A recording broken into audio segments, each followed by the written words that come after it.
పరిశుద్ధులు ప్రియులైన దేవుని పిల్లలందరికీ యేసుక్రీస్తు శుభనామంలో వందనాలు చెప్తా ఉన్నాను. నిన్న మనం యేసుక్రీస్తు వారి జన్మంలో ఆయనకి ఇవ్వబడినటువంటి పేర్లను గురించి, ఆశ్చర్యకరుడు అనే దాని గురించి యెషయా గ్రంథం 9వ అధ్యాయం 6వ వచనంలో చదువుకున్నాం. ఇప్పుడు 2వ పేరు అయిన ఆలోచనకర్త గురించి మనము కొన్ని నిమిషాలు ధ్యానం చేసుకుందాం. ఆశ్చర్యకరుడు ఏ విధంగా మనకు ఆశ్చర్యమైన సంగతుల్ని మనం గ్రహించగలిగేలాగా పరిశుద్ధ ఆత్మశక్తిని మనలో పెట్టారో, రెండవ రాకల్లో ఎలా ఆయనని ఎదుర్కోవాలని మనలో ఆ శక్తి ఉంచారో నిన్న చూసుకున్నాం. ఈరోజు ఆలోచనకర్త అంటే ఏంటి, ఎందుకు ఆయనకు ఆ బిరుదు ఇవ్వబడింది అని మనం ఆలోచించగలిగితే, ఆలోచనకర్త అనేది ఒక పాత మాటే. మన పాత నిబంధన గ్రంథంలో చాలాసార్లు చూస్తాము. అదేంటంటే రాజులకు ఆలోచనకర్తలు అంటే సలహా ఇచ్చేవారు చాలామంది ఉంటారు. మనము ఒక చోట చదువుతాం కూడా పవిత్ర గ్రంథంలో. అదేంటంటే ఆలోచనకర్తలు ఎక్కువ మంది ఉండాలి, అంటే ఆలోచన చెప్పడానికి ఎక్కువ మంది ఉండాలి. అదేవిధంగా ఆలోచనకర్తలు ఎలా ఆ రాజుని తప్పుద్రోవ పట్టించారో కూడా ఒక చోట ఉంటుంది.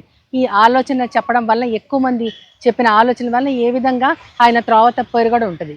అయితే కీర్తనలో 16వ అధ్యాయము 7వ వచనంలో అక్కడ దావీదు మహారాజు గారు చెప్తా ఉంటారు, నీవే నాకు ఆలోచనకర్త అయి ఉన్నావు, రాత్రి కాలములో నేను పండుకొనినప్పుడు నా అంతరింద్రియము నాకు బోధించుచుండెను అని ఉంటుంది. అంటే ఆయనకు ఆలోచనకర్తలు ఎంతమంది ఉన్నా సరే తనకు ఆలోచన చెప్పేవారు మాత్రం తండ్రి అయిన దేవుడే అని చెప్తున్నారు. ఆయన తండ్రి అయిన దేవుడు ఆలోచనకర్త కాబట్టే ఈయనకు ఆలోచన ఇస్తూ ఉన్నారు. అంతేకాకుండా రాత్రి వేళ అంతరింద్రియంలో నాకు బోధ చేయించున్నావు అని ఉంటుంది. ఇంద్రియం అనేది మనకు తెలుసు. ఇంద్రియాలంటే మనం కన్ను, ముక్కు, నోరు, చెవి ఇవన్నీ ఇంద్రియాలుగా చెప్తాం. అంటే స్పర్శ జ్ఞానం, వినే జ్ఞానము, టేస్ట్ చూసే జ్ఞానం ఇవన్నీ ఇంద్రియాలు. కానీ అంతరింద్రియము అంటే మన హృదయము మనతో మాట్లాడే విధానము. అంటే లోపల, అంటే లోపల ఉండేటువంటి ఇంద్రియము మన హృదయము. మన హృదయంలో పుట్టేటటువంటి ఆలోచన మన సొంత ఆలోచన ఉండకూడదు. అది ఖచ్చితంగా దేవుడైన తండ్రి కర్తగా తనకున్నారని అంత గొప్ప మహారాజు గారు చెప్తా ఉన్నారు. అది ఆయన విషయంలో అలా జరిగింది. అయితే యెషయా గ్రంథంలో చెప్పబడిన ఆలోచనకర్త గురించి మరియమ్మ తల్లి గారు ఆమె ఒక విషయం చెప్తా ఉంటారు. పరిశుద్ధాత్మతో నిండుకొనినదై ఆమె మాట్లాడుతూ లూకాసు వార్త 1వ అధ్యాయము 51వ వచనంలో ఆమె ఏమని చెప్తా ఉంటుందంటే, ఆయన అంటే ఏ విధంగా ఆయన తన బాహువుతో పరాక్రమం చూపారో చెప్తా ఉంటుంది. ఆయన తన బాహువుతో పరాక్రమం చూపారు. అంతేకాకుండా వారి హృదయముల ఆలోచనను బట్టి గర్విష్ఠులను ఆయన చెదరగొట్టాడు. అంటే హృదయంలో ఉండే ఆలోచన వల్ల గర్విష్ఠులు అనే వారు ఉంటారు. వాళ్ళ యొక్క ఆలోచనలు బట్టి వారు గర్వం కలిగిన వారే ఉన్నారు కాబట్టి వాళ్ళని చెదరగొట్టారు అని ఆమె చెప్తా ఉంటుంది. అంటే దీనిని మనం చూసుకుంటే హేరోదు మహారాజు గారు ఆయన గొప్ప రాజు అయి ఉండి కూడా ఆయన ఆలోచన ఏ విధంగా ఉన్నది అంటే, ఒక రాజు, యూదా వారికి, ఇశ్రాయేల్ వారికి ఒక రాజు పుట్టారని జ్ఞానులు చెప్పగానే ఆయన ఏమన్నారంటే ఆయనని ఎలాగైనా సంహరించాలని ఒక కపటోపాయంతో ఉన్నారు. మీరు వెళ్ళి పూజ చేసి నాకు కూడా ఆయన యొక్క ఉనికిని చెప్పండి అన్నారు. కాబట్టి ఆయన హృదయంలో ఆలోచన ఏమై ఉందో దేవునికి తెలుసు. అందుకని ఆయన తన పరాక్రమం చూపించి వాళ్ళ హృదయంలోని ఆలోచనలను బట్టి ఆ గర్విష్ఠుల యొక్క ఆలోచనల్ని చెదరగొట్టి వారిని పడగొట్టారు అని అక్కడ మరియమ్మ తల్లివారు చెప్తా ఉంటారు. అది యేసుక్రీస్తు వారు ఆ పుట్టుకలోనే ఆయన ఏ విధంగా తండ్రి యొక్క ఆలోచనతో ఆయన నడిపించబడతా ఉన్నాడని చెప్తా ఉంటారు. అంతేకాకుండా యేసుక్రీస్తు వారు ఈ లోకంలో ఉన్నప్పుడు అందరి ఆలోచనలు ఆయన పసిగట్టగల దేవుడు. ఎందుకంటే ఆయన హృదయం చాలా స్పష్టంగా మరుగు లేకుండా తేటగా కనపడతా ఉంటుంది. ఆయన విశ్రాంతి దినాన రోగుల్ని బాగు చేయడానికి పరిసయ్యులు, శాస్త్రులు వాళ్ళు అభ్యంతర కారణంగా ఉన్నప్పుడు వారి యొక్క హృదయ కాఠిన్యాన్ని బట్టి, అంటే హృదయంలో వారు ఆలోచించే దాన్ని బట్టి వారు ఎంత కఠిన మనస్కులై ఉన్నారని ఆయన ఎంతో బాధపడతారు. అప్పుడు కూడా వారు బయటికి చెప్పకుండానే వాళ్ళ ఆలోచనని ఆయన గ్రహిస్తారు. అంతేకాకుండా పాపాత్మురాలైన ఒక స్త్రీ వచ్చి ఆయన కాళ్ళు తన కన్నీటితో కడుగుతూ అత్తరుబుడ్డి పగలగొట్టినప్పుడు కూడా అక్కడ గెస్ట్గా ఎవరైతే ఉన్నారో, హోస్ట్గా ఎవరైతే ఉన్నారో ఆ యొక్క సీమోన్ అనే అతని గురించి అతను ఏమనుకుంటాడంటే, ఈయన నిజంగా ప్రవక్త అయితే ఆమె ఎటువంటిదో ఈయనకి తెలియదా, ఆమె ఏ ఆలోచనతో ఉందో ఈయనకి తెలియదా, ఎందుకని తనను ముట్టుకోనిస్తున్నాడు అని తన మనసులో అనుకుంటారు. అప్పుడు ఆయన ఏమంటారంటే, ఆయన హృదయంలో ఆలోచనను ఈయన ఎరిగి సీమోను అని మాట్లాడుతూ, నేను వచ్చినప్పటి నుంచి నువ్వు ఏం చేయలేదో దానికంటే ఎక్కువ ఈమె చేసింది అని ఆయన చెప్తా ఉంటారు. కాబట్టి ప్రతి వారి ఆలోచన ఆయనకి తెలుస్తూ ఉంటుంది. మన సొంత ఆలోచనలతో మనం నడిపించబడకుండా దేవుని మీద ఆధారపడితే ఖచ్చితంగా మనము పరము చేరుకోవడానికి ఒక ఆలోచన ఆయన ఇవ్వగలుగుతారు. ఆ విధంగా యేసుక్రీస్తు వారే ఒక ఆలోచనకర్తగా ఉంటూ ఇతరుల హృదయాల్లో ఉన్న ఆలోచనలు పసిగడుతూ ఆయన వారిని ఖండిస్తూ వారికి బుద్ధి చెప్తూ ఆ విధంగా తన ఈ లోకములో ఉన్నప్పుడు తను ఎలా ఆలోచనకర్తగా ఉన్నారో, ఆలోచనలు కనిపెట్టి దేవుడిగా ఎలా ఉన్నారో మనం చూస్తాము. అయితే ఇది మొదటి రాకళ్ళు ఆయన ఏ విధంగా మెలిగారో మనందరికీ తెలుసు.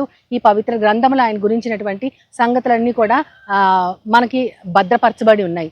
అయితే ఇప్పుడు మనము రెండవ రాకడ గురించి ఆలోచిస్తే, అంటే ఇది అడ్వెంట్ సీజన్ కాబట్టి మొదటిసారి వచ్చిన దేవుణ్ణి యేసుక్రీస్తు వారి యొక్క జీవితము, ఆయన ఇచ్చినటువంటి వాక్యపు వెలుగును, దీనినే కాకుండా మనము ఇంకా దేనిని గుర్తు చేసుకుంటూ మన జీవితంలో జాగ్రత్త పడాలంటే, రెండవసారి ఆయన వచ్చినప్పుడు మనం ఏం చేయాలి అంటే, మనకప్పుడు ఆలోచనకర్తలు ఎవరు?